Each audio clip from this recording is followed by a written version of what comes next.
Hey folks, welcome back to my channel, Relationship Haven. My name is Gary, and I hope you are all having a lovely day or evening, wherever you are. In today's story, OP found out his girlfriend cheated on him after she called him around 5 in the morning, telling him that she got arrested for a DUI. When OP asked her what happened, she told him a story that didn't sound right. What OP discovered in her car next was absolutely shocking and proved she was lying. Let's get into today's story. Hey, first time ever doing anything like this. I felt very broken for 2 weeks since Discovery Day. I will start with how everything came crashing down, then tell you what troubles followed. I guess I'm just looking for opinions and advice since I don't have many friends and I'm embarrassed to speak with them about it. My girlfriend and I have been together for 8.5 years and have a 2.5-year-old little girl. I had my suspicions for years, but within the last 4 months, I've been checking her Facebook page through an old phone that was still logged in. What I noticed first that was a little troubling was her reaching out to guys for conversation. 90% of them were after midnight. Nothing too terrible, but just a, hey, how you doing? I miss your face. Long time no talk, etc. Also, there were a few times where she gave them her phone number to not really mess with Facebook. I didn't have proof that she was cheating and didn't want to bring it up to her that I was invading her privacy, so I said nothing for the time. I would check in on Facebook every few weeks periodically. I started to notice deleted messages. They would pop up as a notification, but when you go to pull it up, they were deleted. We met while partying way back when we were younger. I slowed down as I had gotten a decent job that required me to work more hours. She had not slowed down much and was going to the bar every weekend. This was a neighborhood bar that a lot of friends in our circle, mostly hers and I guess you can say acquaintances of mine, would go to. 70% of the time her brother or good guy friends were with her, so for the most part, I felt comfortable with her being there without me. In November, I called her at about 10 o'clock to see where she was and if she was on her way home to me and our daughter. The store where she worked closed at 9 o'clock. She then texted me and said she was swinging by the bar for a few drinks. I was disappointed, but it wasn't unusual.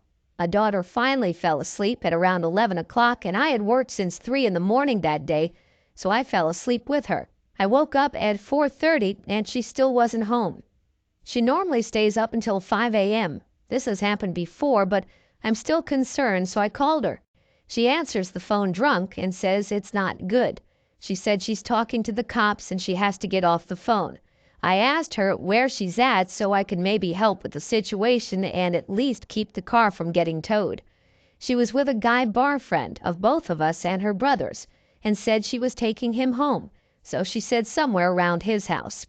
After talking to her brother and trying to find her, we finally pull up to the scene. She was arrested and being brought to jail for DUI. The car was already being towed and her guy friend was in the truck with her brother.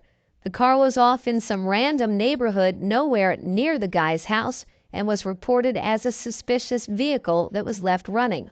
It being very late at night and trying to deal with the situation at hand, I was just trying to get my child's mother out of jail and get my car back. I talked to her brother after I had gotten home and got the guy's side of the story, according to her brother. After I had bonded her out of jail and talked to her to get her side of the story, they didn't match up. Both were lying. I knew something was wrong. I told her immediately that's not what I heard happened. Then she just chalked it up to, I don't remember. I was drunk. I brought her home and she stayed at the house with our daughter while I went to get the car out of impound with her brother. On the ride there, I told him that the two stories don't match up and he had his suspicions but didn't want to jump to conclusions. I go get the car and when I opened the door, I found her panties sitting there on the seat.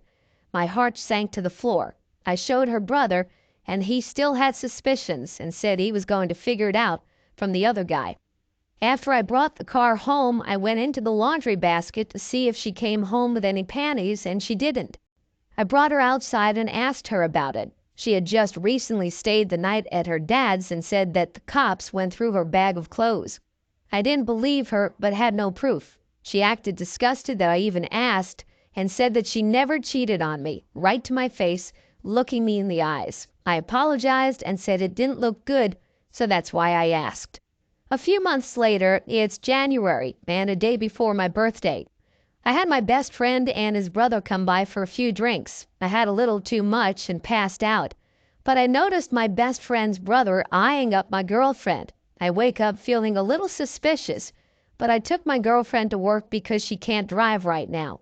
I look into her old phone and the Facebook page after I drop her off. My best friend's brother was trying to hit on her through Facebook after I fell asleep for the whole night. She didn't really flirt back, but she also didn't give the response that I would have liked. Then I noticed two other guys whose messages were deleted. She sets both of them up on ghost mode where the messages would delete automatically. They were messaging up to 5:30 in the morning and were long conversations. One of the guys was the guy when she got arrested that night. The other guy was the guy that she had been deleting the messages from for a few months, even before the DUI. I told her I saw the messages between all three guys over texts. She confessed about my friend's brother but acted confused and didn't know what I was talking about with the other two. I just texted her back and said, okay, and then she folds, saying, I don't know what you read, but I'm sorry and I love you and don't want to break up our family. I asked her to confess because I still had no solid proof and the messages were deleted. I didn't let her know that though. See messages, the DUI? And I messaged back everything. She says, you would have to ask. I don't know what you mean. I told her, how can I believe you if you can't even confess what you did? I already know. I have the messages. She said it was mostly just words and it was just dumb shit. I said what words and to who and what happened with the DUI. I told her I will see her when I pick her up from work. We get home and go back to talking about it. I kept telling her I saw the messages and need her to confess. She admitted to sleeping with him that night of the DUI. And the other guy that she's been deleting the messages from has been just saying dumb shit. I asked her what did she say, and she replied it was about him flirting with her while they were at the pool table. I forgot to mention this was another regular at the bar. We've both been trying to deal with this for 2 weeks, and it's still hard.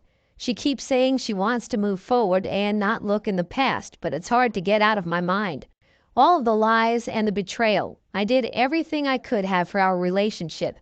I feel like I can't trust anybody, but I do love her. I told her we will try to make it work, but it eats at me every day. I honestly think the only thing holding us together is our daughter. I came from a broken family and don't want her to live like that. I don't know if I feel weak for staying or strong for trying to make it work. She says it's easy for you just to walk away, and I think that is true. So I wanted to take the harder path to give it everything I can.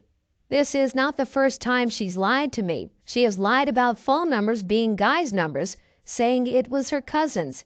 She has also lied about where she was at. Her brother called me to say she was up to no good, that I should go check on her.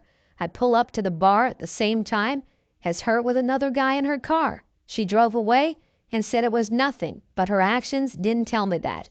Those two incidents were before our daughter, and I thought that would have brought a new chapter to our world. I guess not, but I still feel like it wouldn't have happened to me. I'm lost. Please help. Oh, by the way, we have a lot going on in our lives right now, including a family death, but my curiosity is running. I want to reach out to the guy and find out exactly what was going on. Is that a bad idea? Wow, OP, I can only imagine the wave of emotions you are feeling right now. I highly suggest that you DNA test your daughter immediately and speak to a lawyer ASAP. You also need to make her leave to give you space to process and heal from this unforgivable betrayal. You need to protect your daughter from someone who is having substance abuse problems. Your girlfriend sounds like someone who is erratic and is incapable of making good decisions. That is definitely not someone you want your daughter to be around. I hope you are able to fight for full custody of your daughter once you go to court. Let's take a look now at what the comments had to say about the situation. Switchboard friend said, you may have been in a relationship for 8.5 years, but she never was. She has been single all this time and used your home as a base of operations. Whatever you're doing, stop. You need at least a month of no contact with her to sort out your feelings. Have her stay with her brother. Any decision you make now whilst you are off kilter may not look quite so good in the future. You need to make the best decision you can for yourself and your daughter. When you have had some processing time, then contact a lawyer, get STI checked, and DNA your daughter. You need to be serious and show her that you are serious. If you intend to reconcile, and heck knows why you would, then she cannot get away with any one of her many infidelities without consequence. What you already know is awful, but it's only the tip of the iceberg. Every man that you mentioned that has tried has succeeded in getting with her. There will be more. The night of the DUI? That is what she has been doing for the past 8.5 years every time she goes out, and it was a blind chance that she got caught. After acting this way for so long, she may not be capable of acting any other way. It has been going on for so long that she might not even understand that you didn't know. Her response to everything was telling. She has misbehaved so often and so many times that she genuinely didn't know which infidelity you were talking about. Was it from this week, last week, or some years ago? Please stay strong for your daughter and look after yourself both physically and mentally. It's going to be very bad, but with support from those around you that care, you'll pull through. Thanks for taking your time to listen to today's story. Don't forget to like and subscribe if you haven't already done so, and comment below on what your thoughts are on today's story. Take care, everyone.